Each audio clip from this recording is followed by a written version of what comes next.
former Minister of State for External Affairs of India, with a deep understanding of India's foreign policies and commitment to fostering international partnerships, we look forward to her perspectives today on the role of India in the evolving landscape.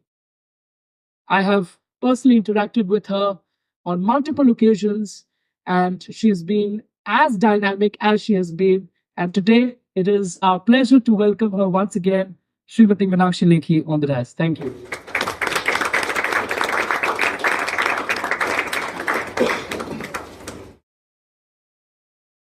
Thank you very much, Shahab. Dr. Petri Roman, former Prime Minister of Romania, my dear friend and ambassador of Romania, Ms. Danila. I call her my first name, so my mistake, says Dr. Thane. Uh, Dr. Jonas Matthew, Mr. Marudra Pandey, ladies and gentlemen. When we are thinking of India's role in today's world and our partnership with EU, so if we look at the figures, which most of us do, the figures indicate there is an upswing in trade and commerce economy and greater cohesion as compared to the past. So I would say Europe's idea about India is changing, which is necessary and which is important to analyze also. Couple of things. The expansionist policies of few countries or subvertive policies of few countries when it comes to industrial policy, economic might is not what India follows. Government of India is not really in the business of doing business. It is the businessmen who do business. And between businesses, what government does is only facilitate and remove the barriers which can be impediment in doing business. And we take our job very seriously. Our job is to help the business guys do their work, which they know best. People like us don't know that very well. So let the guys who understand do that bit. But in the world, which I call the world as today, we define it as a time of polycrisis, not just one crisis, crisis after crisis after crisis after crisis. So today's world is a time of polycrisis. India still continues to be an island of peace because that's what most of us are trained to be. Spiritual connection, universal consciousness, Vasudhaiva Kutumbakam, focusing on positive aspects of life. And when I say all this, is the fundamental foundation of this country. So mostly people will be focused on positive aspects and gaining something material or intellectual or spiritual from the interactions. That's how we think. But not necessarily that's how the world thinks. And I always say we were a peaceful country for all those years when we were even attacked from outsider the country for a few centuries BC to later CE period. But that didn't stop the invaders from invading. And that didn't stop imperialists from using the economic exploitation. That didn't stop us from being converted into a slave nation. So that means when you remain peaceful, you have to be aware of the challenges. And the challenges are going to hit at your culture. Challenges will hit at your institutions. Challenges will hit at your economy. And if you do a SWOT analysis, one would understand that this country controlled, I'm using the word control for a reason, about 32% of the global economy from few century BC till about 14th century AD, which is as long as it can get, 32%. And only around 14th century, our share started dipping. And when it dipped, China became number one around that period for about 100 years. That is 14th century to 15th century. 15th century again we regained and we again became number one. And this time around our share was 28%, which during British imperialism, when our again culture was attacked, temples were attacked, economy was attacked, our share reduced to 17%. And that share of 17% reduced to about 2% in 1902, 1903. Now, with these figures, if you analyze, you also know the challenges. And in this world of polycrisis, challenges remain. Democratic country like Romania, Democrats, which most European countries follow this principle of democracy in whichever form, we have a great possibility of coalition.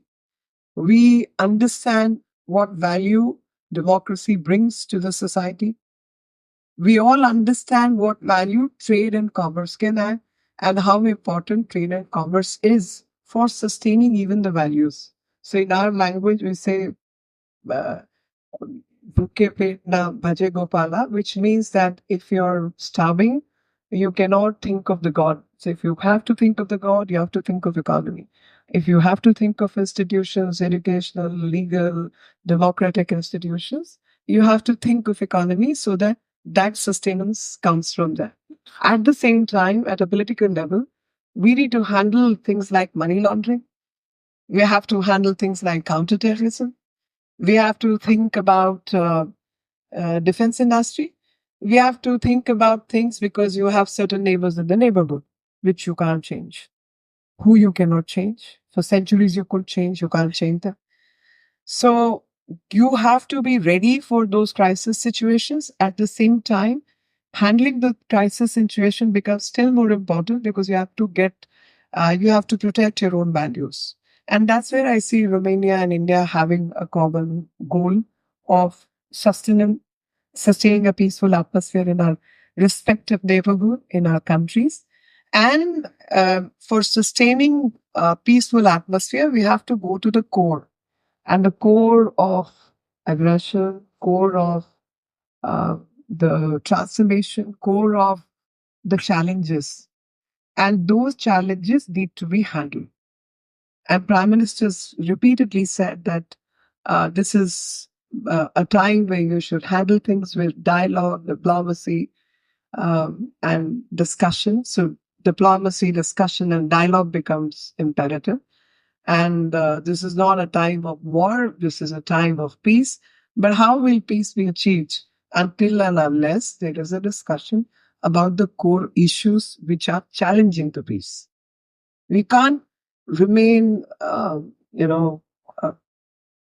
in a closed room and still expect solutions to come. We need to go out and find solutions. Go to the discussion table. Go to Mr. Pandey's from a law office. And we all lawyers have a very good tendency. We fight each other in the court, but we always say, my learned friend. And with learned friend, we say everything else. But we never lose the courtesy of calling the opposition as a learned friend. So you keep the courtesies on. We will battle, we'll fight, we'll reach the door and we say, come, let's have coffee together. Sometimes it's a challenge for the client to understand what's going on. Are they not, they are not having love with each other. But the fact is, we will fight to the core when we have to fight, but we will negotiate when we need to negotiate. And I always feel a leader training comes handy when you're handling negotiations because you're not fighting people. People are genuine people, they are nice people, they have their own perspective and they have their own client. So once you understand that a client state, even at the level of governance, has to be handled like a client state because our state itself could be a client of someone. And you handle negotiations in that sense. You understand crisis situation in that sense. And I think that's where this little dispassionate approach helps. And sometimes I feel people get too involved in things, and that dispassionate approach is what is missing, and that's why it becomes difficult to find solutions to the problems. On the other fronts, my friend, ambassador of Romania, has already stated multiple partnerships that India is working on. And those multiple partnerships are in the field of renewable energy, because that's another challenge world is faced with. Challenges of green energy, challenges of uh, economic well-being, and I feel IMEC is one of those initiatives which is going to rebuild this relationship further.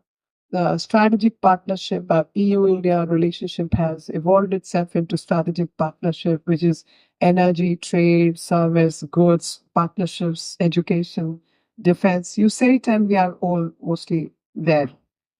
But I think the impediments need to be handled deftly, and only when honest conversations around subjects happen can the impediments be handled. I cannot say my way or highway and yet expect everyone to follow the rule. I think this needs to go. And I direct you to do something. People need to understand it's almost not 100 as yet, but 75 plus years of India's independence. And a country like India, which has got very, very deep roots in culture and civilization. And I'm sure Romania will appreciate that, because they also have an ancient civilization and culture connects. Those who have some culture and values attached to that culture, that too very, very rich culture in terms of philosophy, education, science, mathematics. They have been subjugated because of their own value system, or how past had treated them, because they always thought positively. And they were not quite prepared for the onslaught, and they were not quite prepared for the invasions and things like that. But once they come on their own, hard to direct. You can deal with them as friends. You can deal with them as partners. You can deal with them as co-sharers of the same prosperity and peace and stakeholders. But if you direct them this way or my way or highway, I'll say to him, then you will get highway only. But once you want to negotiate, you have to say, okay, come on, partner, let's sit for a cup of coffee, let's chat, let's discuss what your problems are, what your plans are. And that's where I think the attitudes need to change a bit, so that we are able to push the global agenda, and global agenda of human beings, like any other species would be, let's survive. Let's survive the climate change. Let's survive the wars. Let's survive. Let's make our progeny not go into the wrong direction of drugs and addiction and money laundering and terrorism. Let my children not go in that direction. Let my country prosper and be an island of peace. And for achieving those objectives, the right thinking people need to cooperate much more than ever before, because challenges are steeper, and when challenges are steeper, the cooperation and cohesion has to be steeper as well. With these words, thank you very much. Jai Hind.